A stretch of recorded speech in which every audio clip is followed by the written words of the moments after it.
ಸುಮಾರು 8 ದಿನದಿಂದ ಜೆಸಿಬಿ ಹಾಕಿ ಹೊರಗಾಗ್ತಾ ಇದ್ದಾರೆ. ಅವರು ಸಣ್ಣ ವ್ಯಾಪಾರ ಮಾಡಿ ದಿನ ತಮ್ಮ ಜೀವನ ಸಾಗಿಸ್ತಾ ಇದ್ದಾರೆ.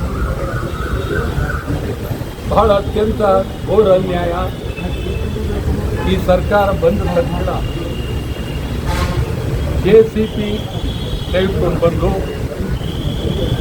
ರಸ್ತೆ ಬದಿ ವ್ಯಾಪಾರಿಗಳನ್ನೆಲ್ಲ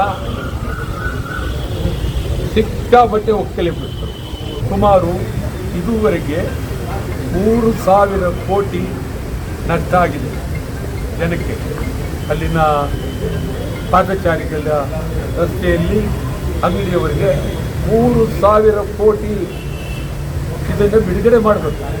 ನೀವು ಮೊದಲೇ ಮೀಟಿಂಗ್ ಕರೆದು ಏನು ಮಾಡಬೇಕು ಅಂತೇಳಿ ಜೊತೆಯಲ್ಲಿ ಮಾತುಕತೆ ಆಡಿ ಯಾರಿಗೂ ತೊಂದರೆ ಆಗಿರೋ ರೀತಿ ನೀವು ನೋಡಬೇಕಾಗಿದೆ.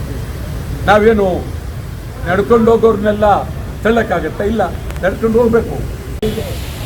ಮನೆ ಒತ್ತುವರಿ ಇದೆ, ಯಾರಿಗಾರು ಒಬ್ಬರು ಜೆಸಿಬಿ ಹಾಕಿದ ಇಲ್ಲ.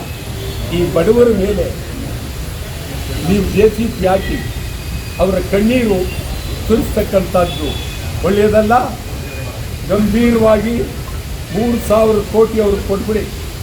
ಅದಾದ ಮೇಲೆ ಅವರನ್ನು ಅಲ್ಲೇ ವ್ಯಾಪಾರ ಮಾಡೋದಕ್ಕೆ ಗೌರವವಾಗಿ ನೀವು ಬಿಡಬೇಕು. ಎರಡನೇದು, ಇವತ್ತು ಬೆಳಗಾವಿಯಲ್ಲಿ ಮಹಾರಾಷ್ಟ್ರ ಮುಖ್ಯಮಂತ್ರಿಗಳು ಹೇಳಿದ್ದಾರೆ, MES ಅವರಿಗೆ ನೀವೇನು ಬೇಕಾದರೂ ದಾಂಧಲೆ ಮಾಡಿ, ಏನು ಬೇಕಾದರೂ ಹೋರಾಟ ಮಾಡಿ, ನಾವು ದುಡ್ಡು ಕೊಡ್ತೀವಿ, ನಾವು ಲಾಯರ್ ಕೊಡ್ತೀವಿ, ನಾವು ಕೋರ್ಟ್ ಬಂದು ನಿಮ್ಮ ಪರವಾಗಿ ನಿಲ್ತೀವಿ ಅಂತ. ಮತ್ತು ನಾಳಿದ್ದು ಇವರು ಇಲ್ಲಿ ಈ ಒಂದು ಜೆಸಿಬಿ ತಂದರೆ ಜೆಸಿಬಿ ಎಲ್ಲಿ ಕಾರ್ಯಾಚರಣೆ ಇದೆ ಅಲ್ಲಿಗೆ ಹೋಗ್ತೀವಿ, ಜೆಸಿಬಿಯನ್ನು ತಡಿತೀವಿ. ಯಾವಾಗ ಕರ್ನಾಟಕ ಬಂದು ಯಾವಾಗ? ನಾಳಿದ್ದು, ನಾಳೆ ಇಲ್ಲ ನಾಳಿದ್ದು. ಎಲ್ಲಿ ಶನಿವಾರ ಕರ್ನಾಟಕ ಅದು ಕರ್ನಾಟಕ ಬಂದ? ಅಯ್ಯೋ, ಕರ್ನಾಟಕ ಬಂದು ನಾವೆಲ್ಲ ಮಾತಾಡಬೇಕು. ನಮ್ಮೆಲ್ಲ ಸ್ನೇಹಿತರಿಗೂ ಕುಳಿತು ಮಾತನಾಡಿ ಕೊಡಲೇಬೇಕಾಗಿದೆ. ಇಲ್ಲದೇ ಭಾಳ ಕಷ್ಟ ಆಗಿದೆ.